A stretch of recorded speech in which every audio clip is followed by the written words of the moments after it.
सरकारमधली काही जबाबदार व्यक्ती काही विशिष्ट समाजाच्या विरोधात अत्यंत टोकाची भाषा वापरतात, त्यामुळे तो तेढ समाजात निर्माण होते असं चित्र आज अलीकडे तयार व्हायला लागले. तर आपली त्याबाबत भूमिका काय? मला असं वाटतं की जेव्हा आपण मंत्री असतो त्यावेळेस संयमानेच बोललं पाहिजे. मंत्री म्हणून आपली एक भूमिका आहे आणि ज्याचा उल्लेख कधीतरी आदरणीय अटल बिहारी वाजपेयीजींनी केला होता की मंत्री म्हणून आपल्याला राजधर्म पाळायचा असतो.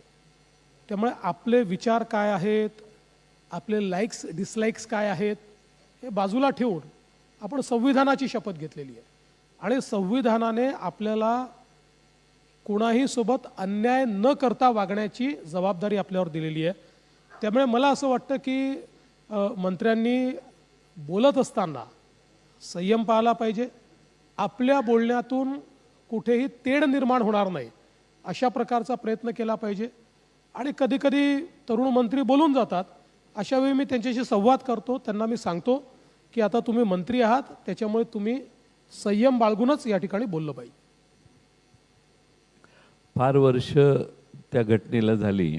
मी राज्याचा अर्थमंत्री असताना देवेंद्रजींनी मला विचारलं की बजेट कसं मांडायचं आणि कसं रीड करायचं हे मला समजून सांगा. आणि मग माझ्या घरी आम्ही दोघांनी एकत्रित जेवण केलं. त्यावेळी मला असं कधी स्वप्नात वाटलं नव्हतं की देवेंद्रजी बजेट एवढं पुढे जाऊन मांडू शकतील की ज्यामुळे महाराष्ट्रातल्या इन्फ्रास्ट्रक्चरला बरीच चालना मिळेल. आज आपल्याकडून इन्फ्रास्ट्रक्चरवर फार भर दिला जातोय. एका बाजूने राज्यावर कर्ज वाढतंय, पण ते 18-19% आहे, ज्याचा नेहमीच अजितदादा समर्थन करतात की 25% जाणे गेलेलो नाही, आपण बरंच मर्यादित आहोत. हे बरोबर आहे, चुकीचं नाही आहे. पण नेहमी असा ज्यावेळी खर्च वाढत जातो आणि ग्रॉस GSDPच्या आपलं कर्जाचं प्रमाण वाढत जातं, तसं प्रायोरिटी सेक्टरवर परिणाम होतो. विशेषतः गरीब लोकांच्याकडं मग हळूहळू दुर्लक्ष होतं. मग आदिवासी मागासवर्गीय समाजाला जे सामाजिक न्यायाला आपण पैसे देतो ते हळूहळू बजेटमध्ये दाखवतो, पण ॲक्च्युली खर्च होत नाही, तशी परिस्थिती येते. त्यामुळे महाराष्ट्राचा समतोल विकास करण्याचं आपल्यासमोर आव्हान आहे आणि ते आपण कसं पुढच्या 5 वर्षात पूर्ण कराल. नाही, आपण जे म्हणालात ते काही अंशी खरं आहे की ज्यावेळी आपण योग्य प्लॅनिंग करत नाही त्यावेळी मग रिसोर्स मॅनेजमेंट योग्य होत नाही आणि मग जे वल्नरेबल घटक असतात त्यांच्यावरच त्याचा परिणाम होतो. आणि म्हणूनच आपण जर आत्ता बजेट बघितलं असेल तर 2 गोष्टी आपल्या लक्षात येतील की विशेषतः आदिवासी विकास आणि सामाजिक न्याय या दोन्ही विभागांमध्ये आम्ही बजेट वाढवलेलं आहे, जवळपास 40% वाढवलेलं आहे. आणि अगदी त्यातले लाडक्या बहिणीचे पैसे काढले तरी ते 19% आम्ही वाढवलेलं आहे. त्यामुळे तिथे कुठेही आम्ही कमतरता करणार नाही. आपण जर आमचं 23-24चं स्पेंडिंग बघितलं तर त्यातही आपल्याला लक्षात येईल की आम्ही कुठेही सामाजिक न्याय विभाग किंवा आदिवासी विकास विभाग किंवा इतर मागासवर्ग विभाग किंवा दिव्यांग विभाग हे जे वल्नरेबल अशा प्रकारचे जे विभाग आहेत याला कुठेही कात्री लावली नाही. मग अर्थात हा प्रश्न उभा राहतो की विकासाचं नेमकं काय होणार.